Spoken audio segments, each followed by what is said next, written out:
Nous allons aujourd'hui poursuivre avec les inéquations.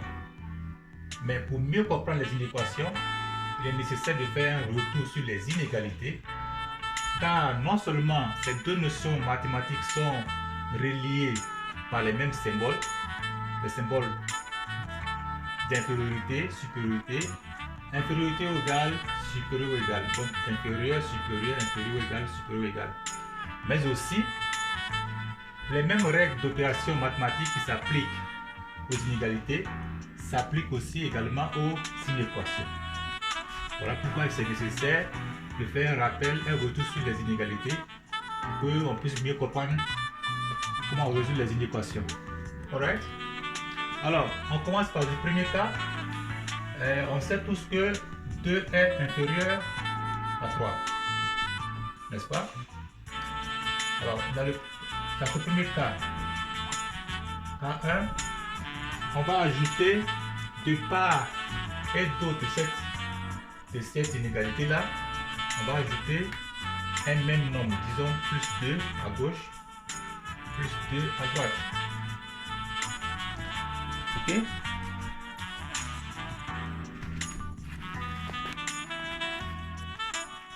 Donc, qu'est-ce qu'on obtient?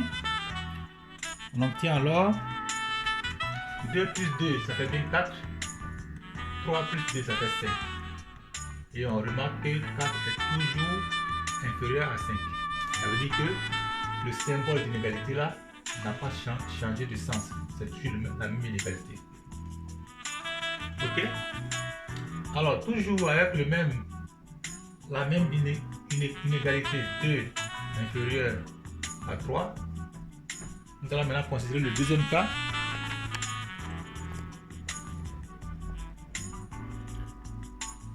Nous allons considérer le deuxième cas suivant. Donc, cas 2. On va soustraire de part et d'autre de cette inégalité un même nombre, disons moins 3 à gauche et moins 3 à droite. Ok? Alors, 2 moins 3, ça nous fait moins 1. Et 3 moins 3, ça fait 0. On voit que moins 1 est plus petit que 0. Donc,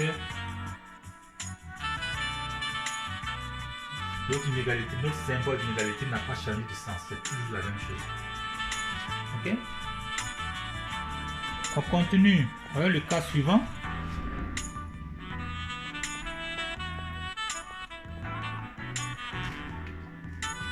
On a toujours la même inégalité de départ.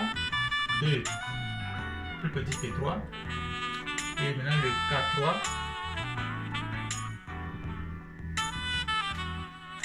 On va multiplier de part et d'autre de cette inégalité par un nombre positif. Donc, on va multiplier par, disons, multiplier par 4 par exemple, multiplier par 4 à gauche, multiplier par 4 à droite. Qu'est-ce qu'on voit? 2 par 4 ça fait 8, 3 par 4 ça fait 12. Et on voit que 12 est plus petit que, non, 8 est plus petit que 12. Donc, le symbole d'inégalité là n'a pas changé de sens. C'est toujours la même chose. Le cas suivant, on va diviser par un nombre positif. Donc, on prend le cas 4. D'abord, on a toujours la même inégalité. On a toujours donc la même inégalité.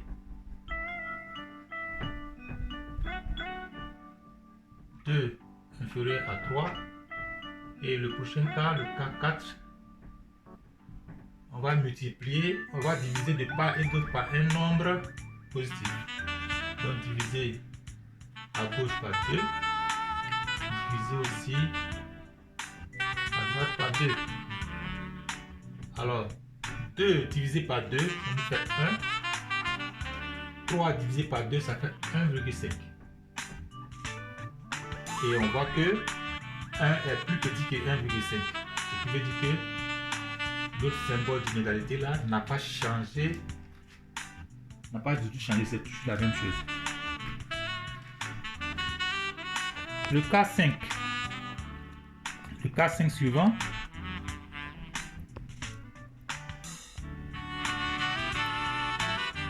On va maintenant multiplier par un nombre négatif. Donc cas 5. On a toujours 2 inférieur à 3. Mais là, on va multiplier par un nombre négatif. Donc multiplier par, disons multiplier par moins 4 à gauche, multiplier par moins 4 à droite. 2 par moins 4, ça fait moins 8.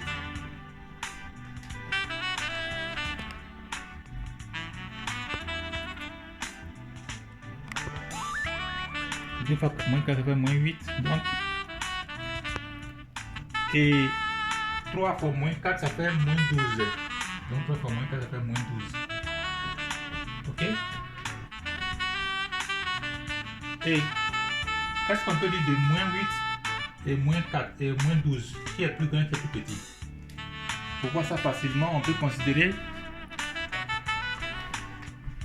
la droite numérique suivante là. Ok? Même par exemple, moins 6 là, moins 7, moins 8, moins 9, moins 10, moins 11, et puis moins 12. Ok? Donc on voit bien clairement que moins 12, si notre droite numérique là est à l'extrémité ici. Ça c'est le moins 12. Moins 8 ici. Alors, on constate que le moins 12 est bien à gauche de moins 8. C'est-à-dire lorsqu'on compte de moins l'infini à plus l'infini, on dépasse moins 12 d'abord, on va arriver à moins 8. Donc moins 12 est plus petit que moins 12, ou alors moins 8 est supérieur, moins 8 est supérieur à moins 12. Ok? Alors, notre premier constat, lorsqu'on multiplie de part et d'autre de l'inégalité, on voit que le sens de ce symbole change. Donc, le d'inférieur, on a maintenant supérieur. Ok? On va aller considérer le prochain cas.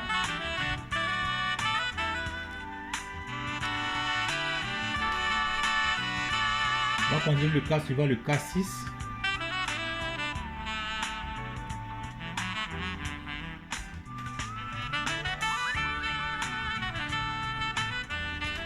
On va considérer le cas 6 suivant.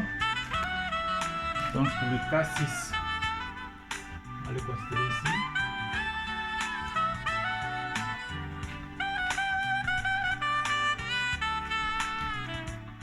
Le cas 6, nous avons donc le cas 6 suivant. Le cas 6, on a toujours la même inégalité 2 inférieur à 3. Et là, nous allons diviser de part et d'autre par un nombre négatif. Disons que nous divisons de part et d'autre par moins 2, divisé de part et d'autre par moins 2. Ok? Alors, moins 2 divisé par 2, ça nous fait moins 1. 2 divisé par moins 2, ça fait moins 1. Et 3 divisé par 2, 3 divisé par moins 2, ça fait moins 1,5. Et si on veut voir clairement là, on peut juste faire une droite numérique aussi. 0, moins 1, moins 2, moins 3 par exemple. Et moins 1,5 c'est le milieu de moins 1 et moins 2. Donc ça c'est moins 1,5 qui est là. Ici c'est moins 1,5.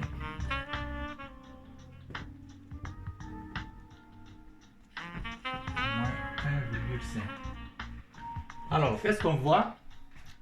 On constate que moins 1,5 est bien à gauche de moins 1. sécure que moins 1,5 est plus petit que moins 1 et donc moins 1 est supérieur à moins 1,5.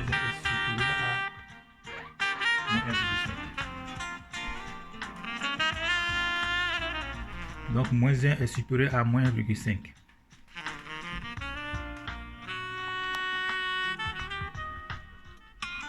Donc ce qu'on peut retenir maintenant, on a vu que qu'on ajoute à gauche ou à droite. Dans le premier cas là, on a vu que premier cas, deuxième cas, si on ajoute un nombre positif à gauche ou à droite, ou alors on ajoute un nombre négatif, c'est-à-dire qu'on soustrait à gauche de part et d'autre du symbole d'inégalité, ça n'affecte nullement le sens de l'inégalité. Pareil aussi lorsqu'on multiplie par un nombre positif ou alors on divise par un nombre positif. Donc pareil, on multiplie par un nombre positif de part et d'autre de l'inégalité ou alors qu'on divise par un nombre positif de part et d'autre de l'inégalité, ça ne change pas le sens de l'inégalité. Ok? Jusqu'à ce qu'on arrive au cas. Donc ça c'est le cas 3 et 4, la multiplication par le nombre positif ne change rien. Dans le cas 5, dans le cas 5, on a vu que lorsqu'on multiplie de part et d'autre, donc le cas 5 est là, on a vu que lorsqu'on multiplie de part et d'autre par moins 4, ça c'est multiplication, ce n'est pas de x là, ne pas se tromper. Voilà, ça c'est la multiplication. Là simplement mettre des points de multiplication de x. C'est ma x là. Donc c'est simplement des multiplications ici. Alors donc lorsqu'on a multiplié la multiplication par moins 4 de part et d'autre, lorsqu'on a multiplié de part et d'autre par un nombre négatif, on a vu que cela a affecté donc le sens de notre inégalité et on est passé d'infériorité à supériorité au niveau des résultats, des opérations. Okay? Et dans le cas 6,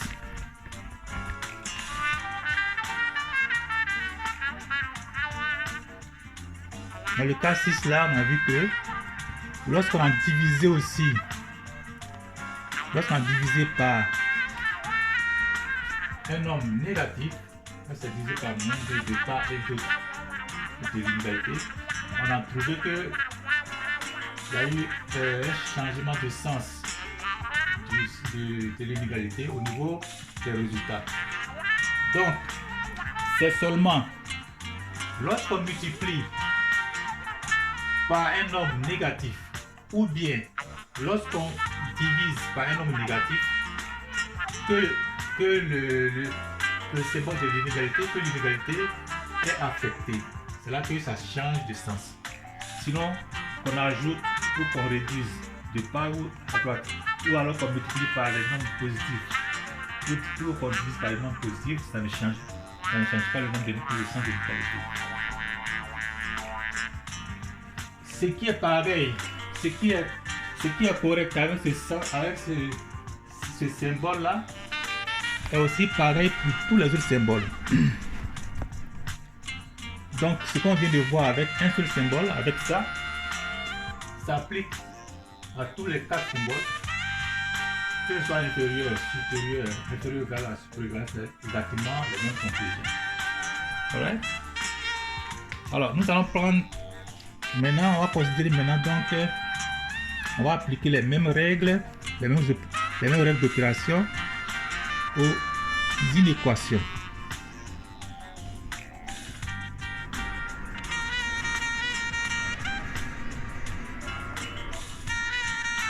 Donc, tandis que l'inégalité est un rapport de comparaison entre deux nombres, l'inéquation est une relation. Donc, tandis que l'inégalité est une relation de comparaison entre deux nombres, l'inéquation est une relation de comparaison entre les termes algébriques, entre les expressions algébriques, ok, qui contiennent une ou plusieurs variables. Nous allons pour cela donc considérer l'exemple suivant. L'exemple 1, on va résoudre. Exemple 1, on va donc résoudre une équation suivante.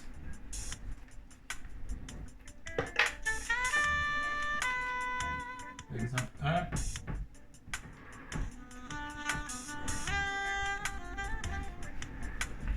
On va résoudre une équation suivante.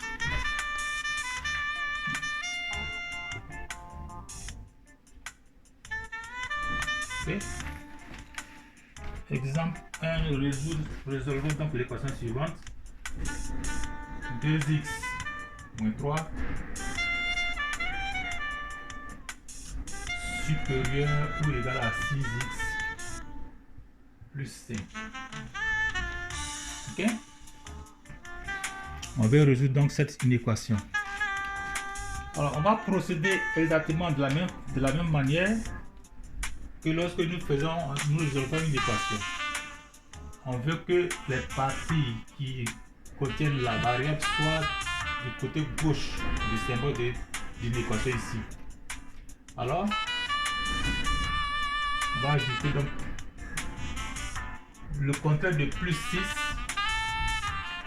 c'est bien moins 6, donc c'est ce qu'on va ajouter de part et d'autre. On va faire moins 6x à gauche comme à droite. Okay.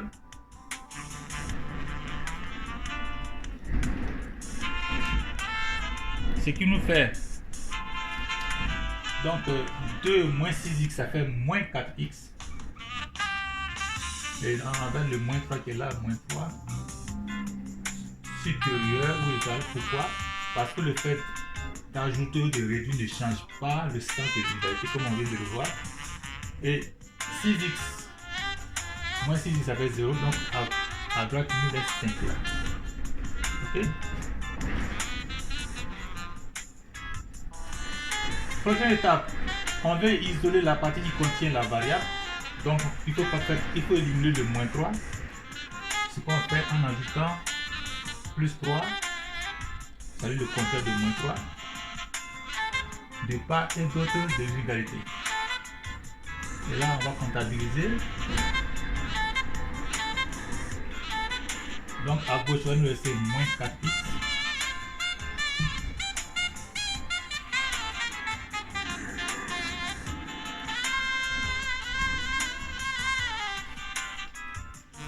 Et à droite il va nous laisser, donc puisque le fait d'ajouter ou d'enlever n'enlève en rien le sens de l'égalité, on a toujours le même sens, donc le même sens est supérieur ou égal. 5 plus 3 ça fait 8. Ok. Et maintenant, pour isoler le x, nous avons besoin de diviser par moins 4. Ok. On va diviser par moins 4 à gauche comme à droite. Okay. Donc je divise par moins 4 ici. Et moins 4 divisé par... Ou alors on prend ça... on va faire un détail. On va faire un détail pour bien voir. Pour bien voir, on va faire ça en détail.